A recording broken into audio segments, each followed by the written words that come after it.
नमस्कार, मैं हूं अंकुर और आप देख रहे हैं सत्य हिंदी का न्यूज बुलेटिन। एक नजर अब तक की सुर्खियों पर। दिल्ली में विधानसभा चुनाव की तारीखों का ऐलान हो चुका है और अब लगता है कि इसके साथ ही इंडिया गठबंधन के खत्म होने की भी शुरुआत हो गई है। आप और कांग्रेस तो पहले ही बढ़ रहे हैं, वहीं टीएमसी, समाजवादी पार्टी, तेजस्वी यादव जैसे लोग भी कांग्रेस का साथ नहीं दे रहे हैं। इस बीच अब बिहार के नेता प्रतिपक्ष तेजस्वी यादव ने कहा कि उनका गठबंधन लोकसभा चुनाव के लिए था। जब तेजस्वी यादव से दिल्ली विधानसभा चुनाव को लेकर सवाल किया गया तो उन्होंने महागठबंधन की अंदरूनी दांवपेच पर पर्दा डालते हुए कहा कि हमारा गठबंधन लोकसभा चुनाव के लिए था, लेकिन फिर भी दिल्ली चुनाव को लेकर अगर किसी तरह की बात आती है तो पार्टी जरूर विचार करेगी। वहीं इस बीच कांग्रेस नेता शकील अहमद खान ने कहा कि कोई हल्के में अगर हमें लेगा तो हम भी उसको उससे ज्यादा हल्के में लेंगे। जम्मू कश्मीर के मुख्यमंत्री उमर अब्दुल्ला ने कहा कि दिल्ली के विधानसभा चुनावों में विपक्ष की रणनीति पर वो कुछ नहीं कह सकते, क्योंकि वहां के चुनावों से उनकी पार्टी का कुछ लेना देना नहीं है। उन्होंने कहा कि आम आदमी पार्टी, कांग्रेस और जो दूसरे राजनीतिक दल वहां लड़ रहे हैं उन्हें तय करना चाहिए कि बीजेपी का मुकाबला कैसे बेहतर तरीके से किया जा सकता है। पत्रकारों को ये पूछने पर कि आरजेडी नेता तेजस्वी यादव का कहना है कि इंडिया गठबंधन सिर्फ लोकसभा चुनावों के लिए था, उमर अब्दुल्ला ने कहा कि जहां तक मुझे याद है इस पर कोई वक्त की सीमा लगाई नहीं गई थी।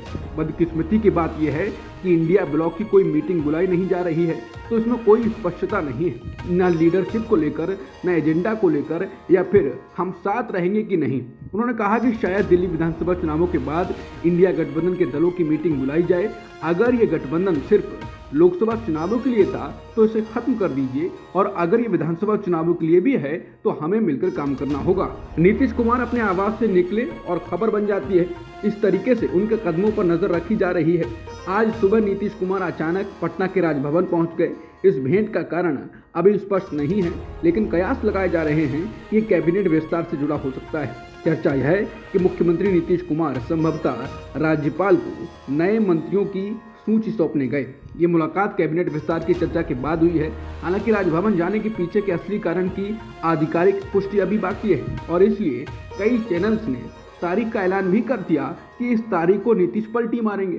सीक्रेट मीटिंग तेजस्वी यादव से कुछ चैनल्स रोज करवा रहे हैं और डील भी करवा दे रहे हैं, और इस डील के बारे में नीतीश और तेजस्वी को नहीं पता है, लेकिन इनको सब पता है। एक चैनल ने तो तारीख के साथ समय भी बता दिया कि आज शाम 4 बजे नीतीश पलटी मार देंगे। 4 बज गए और 4 दिन से ज़्यादा हो गए, लेकिन नीतीश ने पलटी नहीं मारी। लेकिन चैनल ने हार नहीं मानी और फिर कहा कि नीतीश पलटी मारेंगे। इस दिन इस हिसाब से चलता रहा है।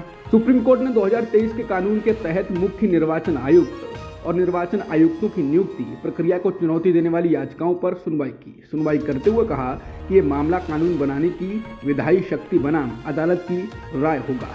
हालांकि अदालत ने मामले की सुनवाई 4 फरवरी तक टाल दी है।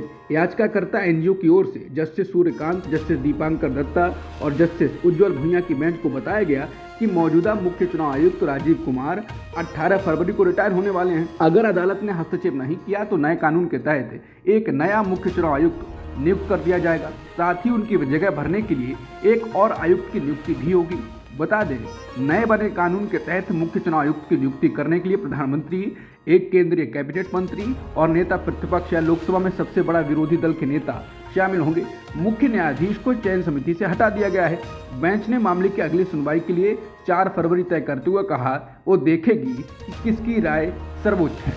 बता दें, मुख्य चुनाव आयुक्त राजीव कुमार के कामों की चारों तरफ आलोचना हो रही है। उन पर सरकार के हिसाब से काम करने के आरोप लगते रहते हैं, और अब लोग नहीं चाह रहे हैं कि कोई और आए और वो भी राजीव कुमार की तरह काम करे, इसलिए सारी तिकड़में लगाई जा रही हैं। विश्व हिंदू परिषद के कार्यक्रम में शामिल होने वाले और कथित नफरती भाषण से सुर्खियों में रहे इलाहाबाद हाईकोर्ट के जज शेखर कुमार यादव की मुश्किलें कम नहीं हुई हैं। भले ही संसद में उनके खिलाफ दिए गए महाभियोग प्रस्ताव नोटिस को खारिज कर दिया गया है, लेकिन सुप्रीम कोर्ट की सख्ती अभी भी कम नहीं हुई है। कॉलेजियम द्वारा तलब किए जाने के 3 सप्ताह बाद भारत के मुख्य न्यायाधीश ने अब इस मुद्दे पर इलाहाबाद हाईकोर्ट से नई रिपोर्ट मांगी है। तो सवाल है कि क्या उनके खिलाफ कोई जांच या कार्रवाई जैसा कदम उठाया जाएगा।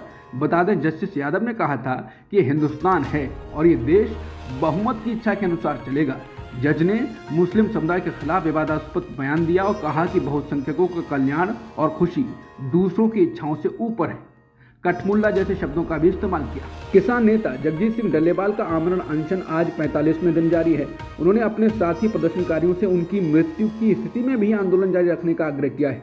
अपने करीबी साथी काका सिंह कोटड़ा को दिए एक मार्मिक संदेश में डल्लेवाल ने कहा कि उनके पार्थिव शरीर को विरोध स्थल पर रखा जाए और किसी अन्य नेता द्वारा उपवास जारी रखा जाए।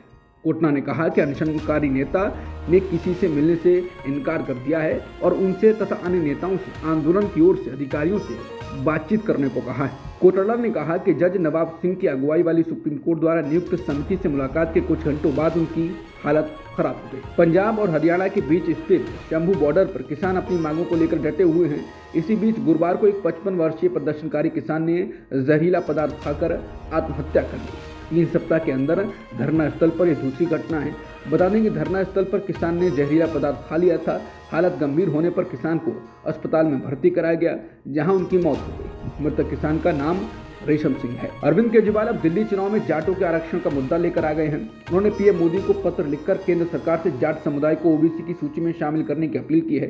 केजरीवाल ने कहा कि उन्होंने केंद्र पर पिछले 10 साल से जाटों को धोखा देने का उन्होंने आरोप भी लगाया और आरोप लगाया कि बीजेपी को जाटों की याद तभी आती है जब चुनाव करीब होता है। केजरीवाल का जाट प्रेम इस वर्ग के वोटर्स में पूरा नैरेटिव बदल सकता है और भाजपा को नुकसान हो सकता है। अभी सिर्फ भाजपा के पास प्रमुख जाट चेहरे हैं, जिनमें आपसे भाजपा में गए कैलेश गहलोत और विवादित बयान देने के लिए चर्चित पूर्व सांसद प्रवेश वर्मा शामिल हैं। प्रवेश वर्मा तो केजरीवाल के खिलाफ नई दिल्ली विधानसभा सीट से पार्टी टिकट पर चुनाव भी लड़ रहे हैं। आम आदमी पार्टी के प्रतिनिधि मंडल ने गुरुवार को चुनाव आयुक्त से मुलाकात की। अरविंद केजरीवाल ने मुख्य चुनाव आयुक्त को एक चिट्ठी सौंपी है, जिसमें बीजेपी नेता और पूर्व सांसद प्रवेश वर्मा के घर पर तुरंत छापा मारने की अपील की गई है। केजरीवाल ने प्रवेश वर्मा पर महिलाओं को 1100 रुपये बांटने और नौकरियों का झांसा देकर वोट मांगने का आरोप लगाया है। उन्होंने आरोप लगाया है कि यह चुनाव आचार संहिता का उल्लंघन है।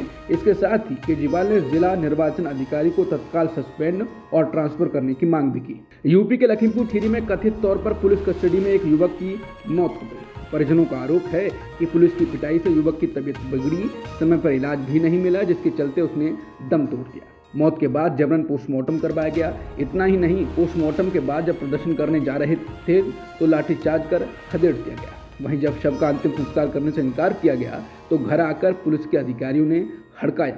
इसका वीडियो सोशल मीडिया पर वायरल हुआ। रामचंद्र मौर्य की मौत के बाद ग्रामीण जाम लगाने जा रहे थे, तब इंस्पेक्टर ने जेल भेजने की धमकी दी। इंस्पेक्टर दयाशंकर द्विवेदी ने ट्रैक्टर सवार को धमकाते हुए कहा कि तेरे ऊपर 307 लिखूंगा, साले गैंगस्टर बना दूंगा। इंस्पेक्टर ने जेल भेजने की धमकी दी। बता दें, योगी की पुलिस का ऐसा रवैया चर्चा में रहा है। बता दें, सोमवार रात अवैध शराब बनाने के आरोप में पुलिस ने रामचंद्र मौर्य को गिरफ्तार किया था। हालांकि बताया जा रहा है कि रामचंद्र जंगल में लकड़ी बीनने गए थे। वहां पर मजगई और निगासन की पुलिस पहुंची। वो साइकिल पर लकड़ी के गट्ठर लाद रहे थे, लेकिन पुलिस ने उन्हें गिरफ्तार कर लिया। हिरासत में रखा गया, जहां तबीयत तेजी से बिगड़ गई। परिजनों ने दावा किया कि बाद में पुलिस उन्हें स्वास्थ्य केंद्र लेकर गई, जहां उन्हें मृत घोषित कर दिया गया। हरदीप सिंह निज्जर हत्या केस में जस्टिन ट्रूडो सरकार को झटका लगा है। कनाडा के सुप्रीम कोर्ट ने मामले में चारों आरोपियों को कानूनी सुनवाई लंबित रहने तक जमानत पर रिहा कर दिया है। मीडिया की रिपोर्ट के मुताबिक 4 प्रतिवादियों में से 3 वीडियो के माध्यम से सुप्रीम कोर्ट के समक्ष पेश हुए, जबकि चौथे का प्रतिनिधित्व वकील ने किया। अब तक की खबरों में इतना ही। बाकी खबरों के लिए बने रहिए सत्यहिंदी.com के साथ।